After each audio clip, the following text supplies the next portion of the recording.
Olá, professora, olá, professor. Hoje vamos falar um pouquinho, trazer para vocês algumas informações que possam servir de apoio à leitura do romance gráfico Dois Irmãos. E nessa videoaula a gente vai dividi-la em 5 blocos principais. No primeiro, vamos falar sobre a contribuição para a formação leitora do estudante. No segundo, propostas de atividade 1. No terceiro, propostas de atividades 2. No quarto, vamos fazer um aprofundamento com relação à obra. E no quinto, indicação de obras e referências complementares. O romance gráfico Dois Irmãos, de Fábio Moon e Gabriel Bá, é uma leitura interessante porque apresenta aos estudantes do novo ensino médio a versão em quadrinhos de um livro já consagrado, do original de Milton Ratum. Então é de fundamental importância, nessa fase de escolaridade, os jovens terem contatos com literatura canônica.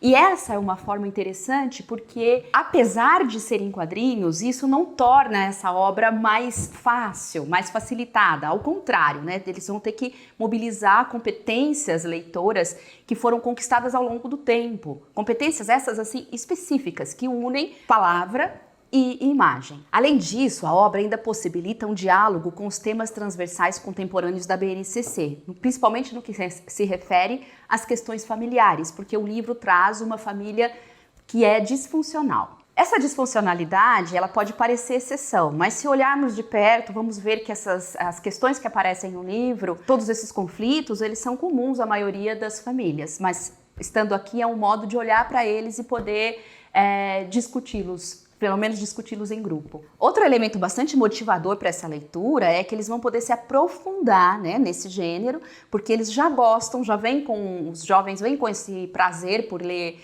quadrinhos, mas aqui eles se aprofundam nas qualidades do romance gráfico. Com relação às atividades de leitura em língua portuguesa, todas as nossas atividades vão estar divididas em pré-leitura, leitura e pós-leitura. Então é importante que na pré-leitura a gente faça uma sensibilização para a leitura do livro, na qual eles possam adentrar nesses espaços, tanto o espaço físico, que se apresenta aqui, que é Manaus, mas também o espaço interno das personagens, Vocês vão ver que é um livro que a questão da espacialidade está muito presente, com relação à casa, com relação à cidade, mas também com relação aos interiores. Então a gente propõe que seja lido um poema de Carlos Drummond de Andrade que chama Liquidação, mas é interessante ler para sensibilizar para a entrada no livro. A partir disso, você pode passar para a leitura propriamente, observando questões relativas ao gênero.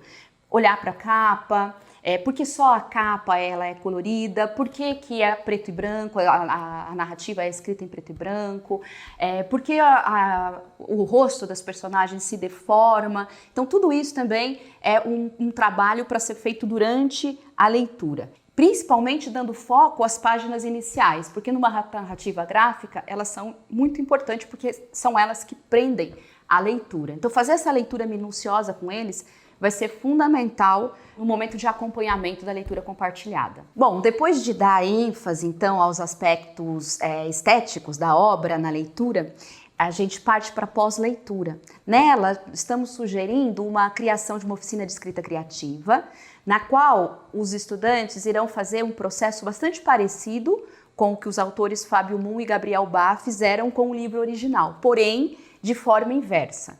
Enquanto os autores Fábio Moon e Gabriel Bá leram uma obra no código verbal e transcreveram para o código misto, verbal e visual, os estudantes irão fazer a leitura dos quadrinhos, só dos quadros, que são só visuais, e transcreverem esses quadros para a linguagem verbal. Essas indicações elas estão aprofundadas no manual. A sugestão de trabalhar com essa interdisciplinaridade entre geografia, história e sociologia pode ser bastante interessante porque o livro traz muitos aspectos para serem observados. O que a gente pensa é que esses professores juntos podem lançar um olhar mais apurado para a cidade de Manaus e para a Amazônia, representada na obra. Esse olhar ele pode ser aprofundado pelo professor de geografia, com base nos temas curriculares de espaço, natureza, mas também sobre as formas de ocupação dessa cidade pela população.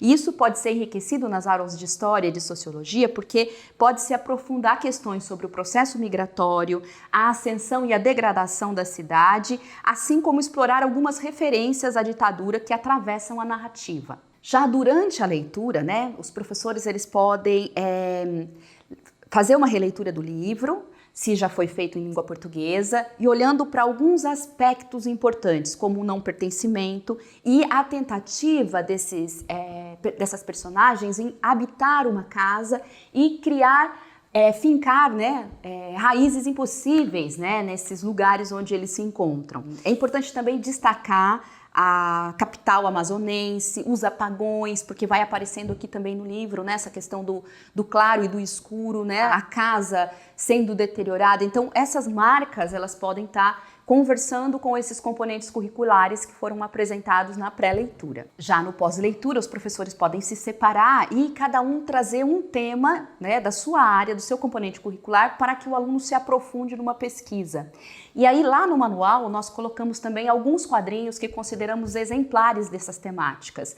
Então, o professor apresenta esses quadrinhos e os alunos podem escrever uma dissertação, e aí mais elaborada, né, já pensando, né, numa relação entre a ficção e a realidade através das pesquisas que eles fizeram, né, de textos informativos, e mais os quadrinhos para defender pontos de vista acerca desses temas que foram propostos pelos professores.